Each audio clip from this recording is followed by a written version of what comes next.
Hiya Five. So this is our little acquire a fine reading video this week. So we don't need to know what our estimate is. Quite simply, our acquire a fine, remember, is analysing. So we just, step one, we've done this loads in class now. Read the text and just enjoy it. So you can pause the video, give the text a little read, and get back to me. Step two and beyond, really, it's all down here.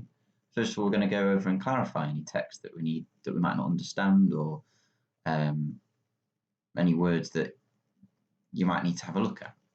So we've got Steve Jobs' biography. Hope you know biography. So story of, I'm going to put person's life. Not written by them though. Otherwise that would be an autobiography.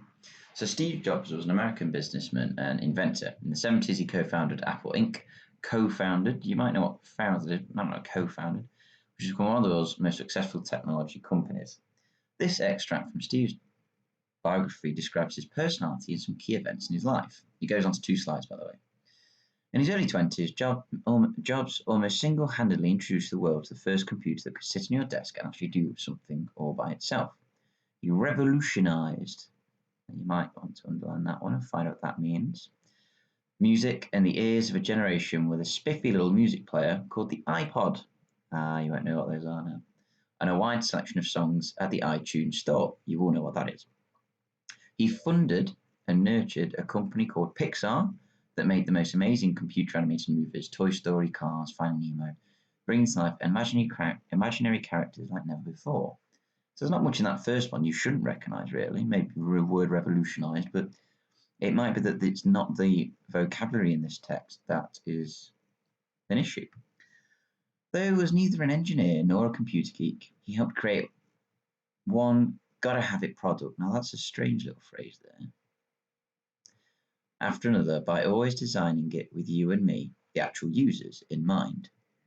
I don't know why we've got brackets there. More insanely awesome technology was in the works, including the iPhone, which would put much of the power of a computer neatly into the palm of, next slide, your hand. The father of 4 would be repeatedly compared with the inventor Thomas Edison, an auto magnate. Don't know what that one is. But there is a little hash here, which if you go down to the bottom, magnate is there, look. Successful businessman, Henry Ford, who both introduced affordable, life-changing, convenient. I'll get rid of that line.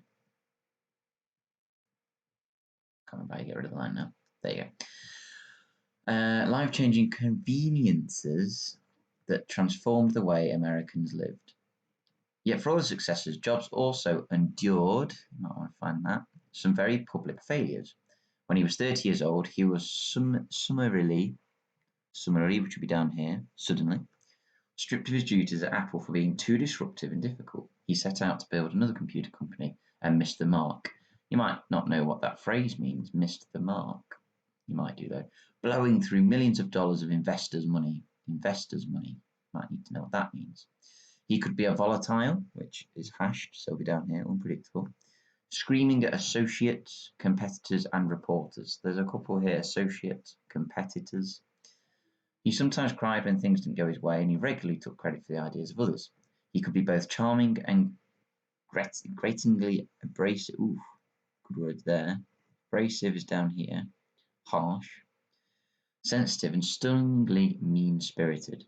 Some of his life sounded like a fairy tale right out of the movies. There was a promise made that when he was a baby, romances, remarkable rebounds, recoveries, and riches almost too big to be believed. Other parts are so messy and ugly, so very human, that's an interesting phrase.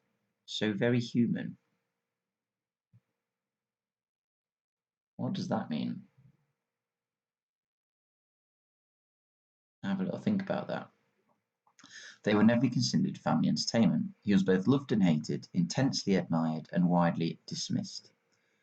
What does widely dismissed mean? People described him with the strongest words: visionary, showman, artist, tyrant, genius, jerk. Let's have a little think of some of those words. You might want to go off and find out what they mean, have a little discussion with people at home. There's an interesting phrase, so very human, which I've made a question for there. But I think you're going to need to know what some of these words mean to understand his life. Even things like associates and competitors. You need to know what they are. So I'm not going to tell you. I think it's a chance for you to now go and have a look at some of these. Maybe use Google, or if you've got a dictionary to hand, or someone to chat to, and to find out what these things mean.